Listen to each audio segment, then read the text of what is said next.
Its verdict on the housing levy deductions, the government was on the other hand carrying out a demolition exercise in Changamwe, Mombasa, in order to pave way for the disputed housing project. The tenants say that they had been asked to move into complete affordable housing units on a deposit of 50,000 Kenya shillings and monthly rent of 15,000 shillings, which they refer to as expensive since most of them pay rent between 4,000 and 7,000 shillings. Tonight, at least 84 families living at this 57-acre National Housing Corporation land had to find alternative shelter after what they called home for years was reduced to rubble. This became the situation when the bulldozers arrived and began to demolish under the strict protection of the security officers, while the victims made almost futile attempts to salvage their household items. Notisi ya kitu gani? Notisi kama kesi bado iko kotini? Unaniambia kuhusu notisi. Hii ni serikali, hata muongee wapi haitasikia. Washabomoa, wamemalizana. On the 15th of January 2024, the affected tenants had protested, calling upon the National Housing Corporation to stop the demolition as they were in the process of seeking a court order against an eviction. These are people who had difficulties in paying the rent, and as well there are people who had subletted the space.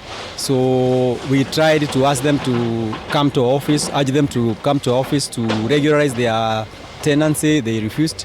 So, and we had no option other than, taking the possession of houses which are rightfully ours. Towards the end of last year, NHC is alleged to have permitted the demolition of more houses, where 84 were targeted out of 700 tenants living in the estate. They had been given an alternative to move into already completed affordable housing units, but on a deposit of 50,000 Kenyan shillings and a monthly pay of 15,000. Kuna watu waliambiwa waende huku, kuna watu hawakuambiwa waende. Kama mimi sijaitiwa nyumba.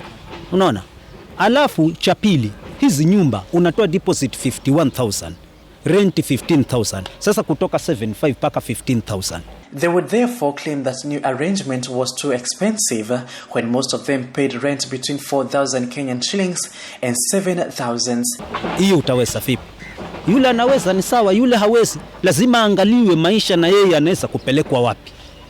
Unaona? Kama ilikuwa hii ni mpango ya kuwa wasaidie wananchi, wangeamua ama wangesema kuwa hizi watu wale ambao wanaweza kuishi kwa 15 per month, alafu zingine zikawa zimejengwa, pengine hizi nafasi zingine zikawa ni za wale watu ambao wanaweza kulipa malipo ya chini. NHC maintains that the demolition met all the procedures and that they will commence construction sooner within the 5-acre piece of land, aiming to construct 1,000 units out of 84 houses demolished today. Whatever exercise we are doing today is above board.